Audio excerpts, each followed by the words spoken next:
महर्षि वाल्मीकि कहते हैं कि वसिष्ठ परम प्रीतो नामानि कुरुते तदा। परम प्रीति से युक्त होकर श्री वशिष्ठ जी महाराज भाव समाधि में चले गए। परम आनंद का उन्हें अनुभव होने लगा। कुछ देर बाद उस भाव की समाधि से जब बाहर आए तब कुमारों का नामकरण संस्कार का। कहते ये भाव समाधि वशिष्ठ जी को क्यों लग गई? बोले वशिष्ठ जी को अपने पिता ब्रह्मा जी की वो बातें याद आ गईं। क्या बातें? बोले ब्रह्मा जी ने वशिष्ठ जी से कहा था कि हे वशिष्ठ, तुम इक्ष्वाकु कुल के पुरोहित बनकर के जाओ। जब इक्ष्वाकु कुल की स्थापना अयोध्या में हुई, अयोध्या में महाराज इक्ष्वाकु राजा हुए, मनु जी महाराज, तो राजा को पुरोहित की भी आवश्यकता होती। बिना पुरोहित के राजा का सारा कार्य कैसे होगा? पुरोहित का मतलब होता है पुरतः सर्वतः हितम चिंतयतीति पुरोहितः। जो जजमान के सर्वविध हित की चिंता करता हो उसको कहते हैं पुरोहित। जजमान के सर्वविध हित की चिंता करे उसका नाम पुरोहित। और जो पुरोहित केवल इतनी चिंता करे कि दक्षिणा कितनी मिलेगी, जजमान कई रुपए पूजा में चढ़ा रहा है, पूजा की जो धोती लाया है 100 रुपए वाली है कि 1000 वाली है, इस पर जिस पुरोहित की दृष्टि रहेगी वो पुरोहित कभी जजमान का हित नहीं कर सकता।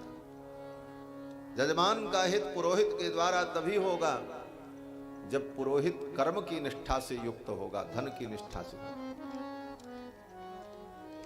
महाराज, आज कर्मकांड का फल क्यों नहीं प्राप्त होता? बोले आधे पुरोहित लोगों की बुद्धि तो खाली इसी में लगी रहती कि जजमान जो सामान लाया है कितना कीमती है और कितना उसमें लाभ है। इन सब भावनाओं से ऊपर उठकर शुद्ध रूप से कर्म की भावना से, और कर्म कितना शुद्ध हो ये भावना जब रखी जाएगी पुरोहित के द्वारा, तभी जजमान का भी कल्याण। और जजमान के लिए भी नियम है कि यजमान पुरोहित के प्रति श्रद्धा रखे, पुरोहित को कभी अपना नौकर न समझे, पुरोहित को अपना आचार्य, गुरु और पूज्य समझे। ऐसी पवित्र भावना होगी तभी कर्मों का फल प्राप्त होता है, तभी कर्म सफल होते। गुरुदेव वशिष्ठ से ब्रह्मा जी ने कहा इनके पुरोहित बनकर के जाओ। गुरुदेव वशिष्ठ ने कहा पौरोहित्य कर्म तो बहुत मंद कर्म है, निम्न कर्म है। पौरोहित्य कर्म करने वाले ब्राह्मण की बुद्धि दूषित हो जाती है। कारण बोले धीरे धीरे लोभ व्याप्त हो जाता है, और लोभ के साथ साथ अगर सावधानी न हो तो जजमान के दिए गए दान, अन्य पुण्य से, जजमान के द्वारा दिए गए पदार्थों के सेवन से जजमान के जो दोष हैं, पाप हैं, वो सब पुरोहित को ही प्राप्त हो जाते हैं। बुद्धि दूषित हो जाती है, भगवान का भजन और साधन नहीं हो पाता। इसलिए पौरोहित्य कर्म को मंद कर्म कहा गुरुदेव वशिष्ठ ने। उपरोहित्य कर्म अति मंदा, उपरोहित्य कर्म अति मंदा। वेद पुराण सुमिति कर निंदा, वेद पुराण सुमिति कर निंदा। जब न लेऊं मैं तब विधि कोई, जब न लेऊं मैं तब विधि कोई। कहा लाभ आगे सुख तो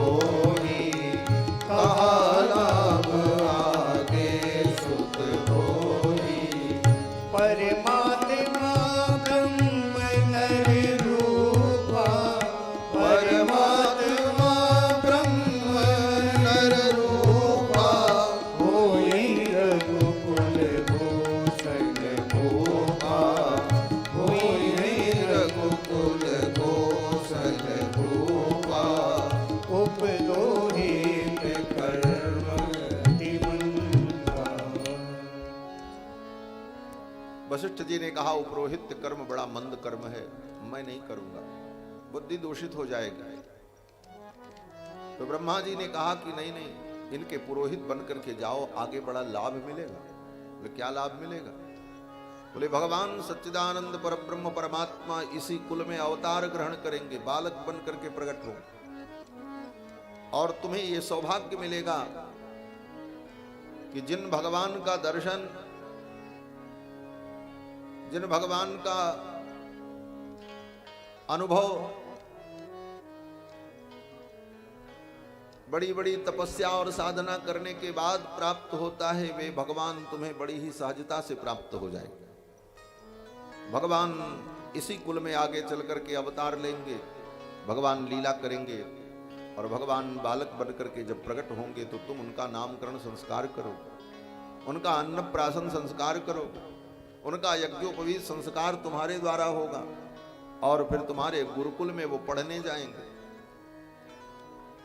तुम उनकी उंगलियों को पकड़ करके उन्हें पढ़ना सिखाओगे, लिखना सिखाओगे।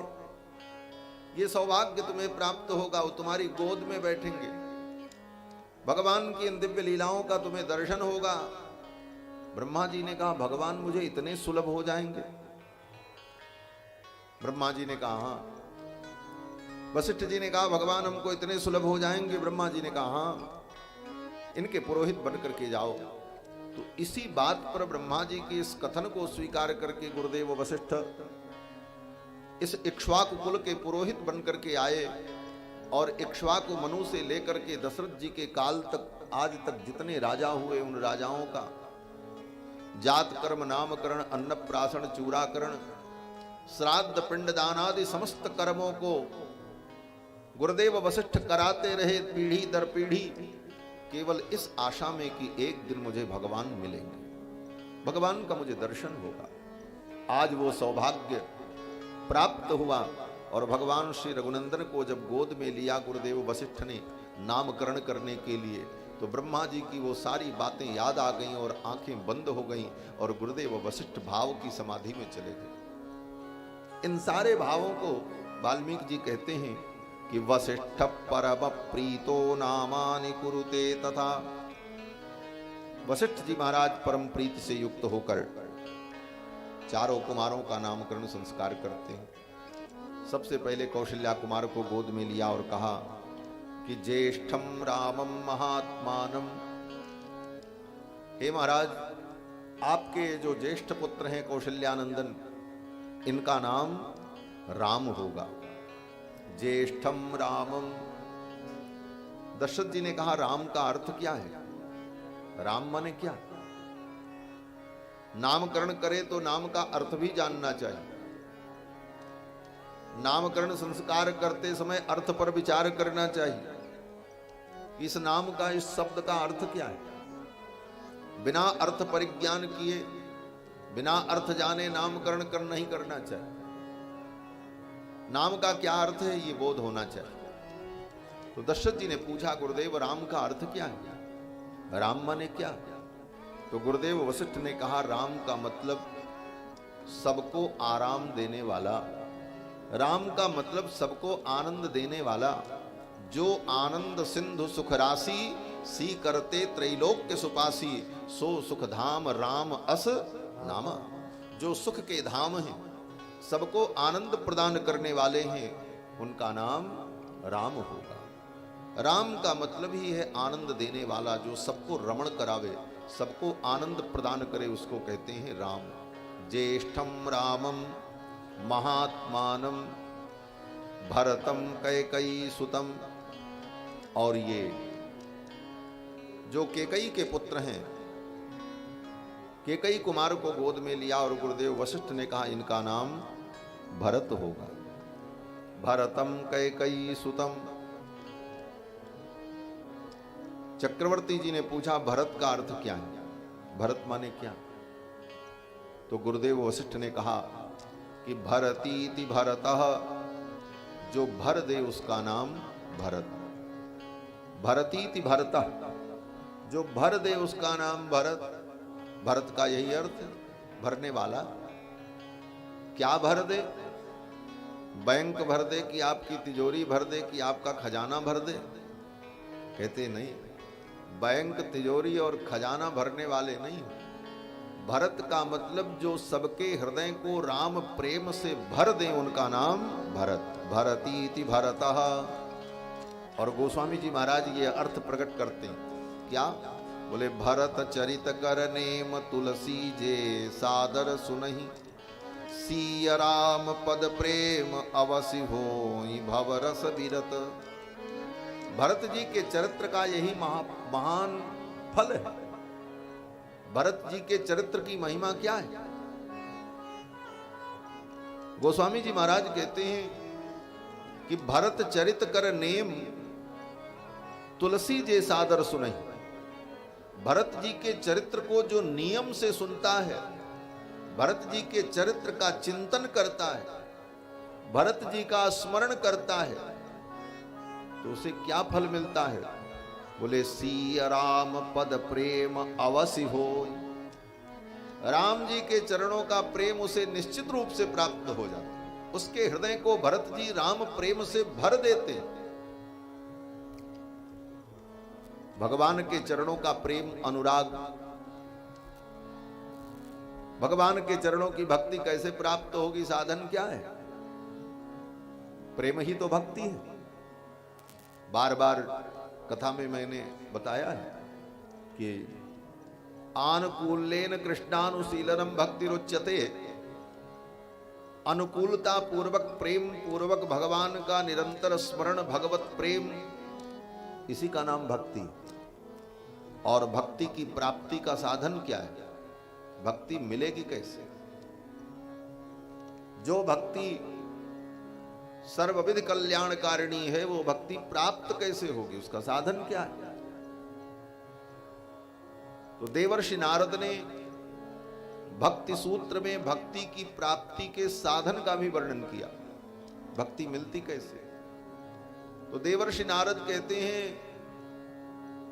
महत् कृपयैव भगवत कृपालेशाद वा। ये सूत्र कहा नारद जी ने। महत् कृपयैव, भक्ति की प्राप्ति का साधन क्या है? बोले महत् कृपा। भगवान के जो परम प्रेमी भक्त हैं, उनकी कृपा हो जाए तो भक्ति मिल जाए।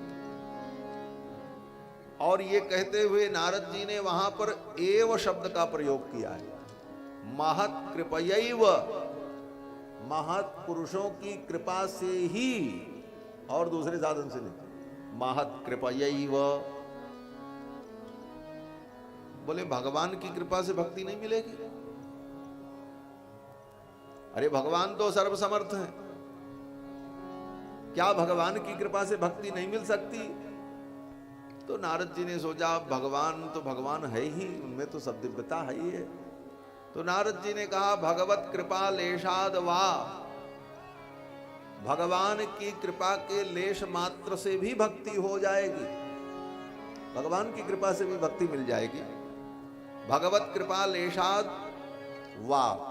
वा माने विकल्प, वो वैकल्पिक पक्ष है। एक ऑप्शन वो भी है कि भगवान की कृपा से भगवान की भक्ति मिल जाती है, लेकिन प्रथम पक्ष तो यही है, महत् कृपयैव, महापुरुषों की कृपा, भगवत भक्तों की कृपा हो तभी भक्ति मिलेगी, और दूसरा कोई साधन नहीं। महत् कृपयैव। और भरत जी कौन है? बोले भगवान के परम प्रेमी भक्त। इनके चरित्र का चिंतन, इनकी कृपा का फल क्या है? बोले हृदय भगवान की भक्ति से भर जाए। इसीलिए गोस्वामी जी कहते हैं, भरत चरित कर नेम तुलसी जे सादर सुनहि, सी राम पद प्रेम अवसि होई भवरस विरत। इनके चरित्र का चिंतन करने से, भरत जी के अनुग्रह से जीव को भगवान के चरणों की भक्ति प्राप्त हो जाती है। निश्चित रूप से उसका हृदय राम प्रेम से भर जाता है। तो भरत का मतलब है जो सबके हृदय को राम प्रेम से भर दें, उनका नाम भरत। भरतीति भरतः। फिर गुरुदेव वशिष्ठ ने सुमित्रा नंदन को गोद में लिया। सुमित्रा जी के ज्येष्ठ पुत्र को, दो पुत्र हैं सुमित्रा जी के, तो बड़े जो हैं उनको गोद में लिया और गुरुदेव वशिष्ठ ने कहा, राजन इनका नाम लक्ष्मण होगा। सौमित्रिम लक्ष्मणमिति, ये सुमित्रा के जो पुत्र हैं, सौमित्र जो हैं, इनका नाम लक्ष्मण होगा। सौमित्रिम लक्ष्मणमिति। दशरथ जी ने कहा, गुरुदेव लक्ष्मण का अर्थ क्या होता है? लक्ष्मण माने क्या? इस शब्द का क्या अर्थ हो सकता है? तो गुरुदेव वशिष्ठ ने कहा, राजन लक्ष्मण का अर्थ है जिसके लक्षण बहुत अच्छे हो। जो लक्षण संपन्न हो उसको कहते हैं लक्ष्मण। लक्ष्मान से लक्ष्मण, लक्ष्मण है लक्षण, लक्षण से जो युक्त हो, जिसके लक्षण बहुत अच्छे हो, उसको कहते हैं लक्ष्मण। कैसे लक्षण है? बोले यही अर्थ गोस्वामी जी ने भी अनुभव किया। लिखते हैं कि लक्षण धाम राम प्रिय, इनके लक्षण इतने अच्छे हैं। वो लक्षण बताते हैं कि ये अपने ज्येष्ठ भ्राता रघुनंदन राम का परम प्रिय होगा। लक्षण धाम राम प्रिय, सकल जगत आधार, गुरु वशिष्ठ तहि राखा, लक्ष्मण नाम उदार। गुरुदेव ने कहा इनका नाम लक्ष्मण होगा। लक्ष्मण का मतलब जिसके लक्षण बहुत अच्छे हो। लक्ष्मणो लक्ष्मी संपन्न, वाल्मीकि जी कहते हैं लक्ष्मणो लक्ष्मी संपन्न, जो लक्ष्मी संपन्न है, लक्षण संपन्न है, इनका नाम लक्ष्मण हो। और लक्ष्मण का दूसरा अर्थ बोले लक्ष्मण, न को अणत्व होकर के न हो गया तो लक्ष्मण, नहीं तो लक्ष्मण। तो लक्ष्मण का मतलब क्या है? कहते हैं जिसका मन अपने लक्ष्य में लग गया हो उसका नाम लक्ष्मण। लक्ष्य क्या है? बोले जीव मात्र के लक्ष्य भगवान है। और ये लक्ष्मण जी कौन है? बोले जीवाचार्य हैं, समस्त जीवों के आचार्य हैं, गुरु हैं। लक्ष्मण जी को जीवाचार्य के रूप में स्वीकार किया जाता है। समस्त जीवों के आचार्य हैं, और जीवों का जो आचार्य होता है वो भी एक विशिष्ट जीव ही होता है, क्योंकि तत्व तो तीन ही है, ब्रह्म जीव माया, तत्व तो तीन ही है। और ब्रह्म तत्व की विशेषता है कि ब्रह्म एक ही हो सकता है, दो नहीं हो सकते। एकमेवाद्वितीयम, तो ब्रह्म तो भगवान है। जीव बोले जीव अनेक हो सकते हैं, जीव अनेक, एक श्रीकंता, ब्रह्म तो एक है लेकिन जीव अनेक। और माया बोले माया भी एक ही है लेकिन उसके रूप अनेक। तो तीन तत्व ब्रह्म जीव माया। तो आचार्य को, गुरु को किस तत्व में रखा जाए? आचार्य और गुरु किस तत्व के अंतर्गत आएगा? बोले वो माया तत्व तो हो नहीं सकता। बोले ब्रह्म तत्व, बोले ब्रह्म तत्व भी नहीं हो सकता। ब्रह्म तत्व तो एकमात्र ब्रह्म तत्व है। बोले तब वो आचार्य गुरु किस कोटि में, किस तत्व की कोटि में आता है? बोले तो उसको जीव तत्व की कोटि में रखा जाता है। आचार्य भी जीव ही होते हैं। हाँ, वो विशिष्ट जीव होते हैं, सामान्य जीवों की अपेक्षा उनमें वैशिष्ट्य होता है। और जीव भी तीन प्रकार के होते हैं, नित्य, मुक्त, बद्ध। तीन प्रकार के जीव की कोटियां होती हैं। बद्ध जीव कौन है? बोले हम आप बद्ध जीव हैं, माया में बंधे हैं। जीव तो हम आप भी हैं लेकिन बद्ध हैं, अभी बंधे हैं, मुक्ति नहीं मिली। जो माया में, संसार में पड़े हैं वो जीव कौन है? बोले बद्ध। और दूसरे जीव बोले मुक्त। मुक्त जीव कौन है? बोले जो पहले बद्ध थे लेकिन साधन, पूजन, अनुष्ठान, भक्ति और भगवत कृपा से उनको मुक्ति मिल गई, वो मुक्त, जो वैकुंठ चले गए। तो बद्ध और मुक्त जो अभी बंधे हैं वो बंधे बद्ध हैं, और जो पहले बंधे थे लेकिन मुक्त हो चुके हैं वो मुक्त। और तीसरे जीव बोले नित्य। नित्य जीव कौन है? बोले नित्य जीव वो होते हैं जो कभी माया के बंधन में नहीं आए, इसलिए उनको कभी मुक्ति की जरूरत नहीं पड़ी। वो नित्य जीव हैं, सदा भगवान के पास ही रहते हैं, कभी भगवान से अलग हुए नहीं, उनको कभी संसार का बंधन नहीं हुआ। ऐसे नित्य जीव कौन है? बोले ऐसे नित्य जीव के अंतर्गत श्री जी हैं।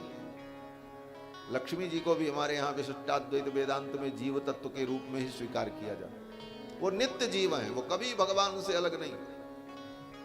शेषनाग ये नित्य जीव है।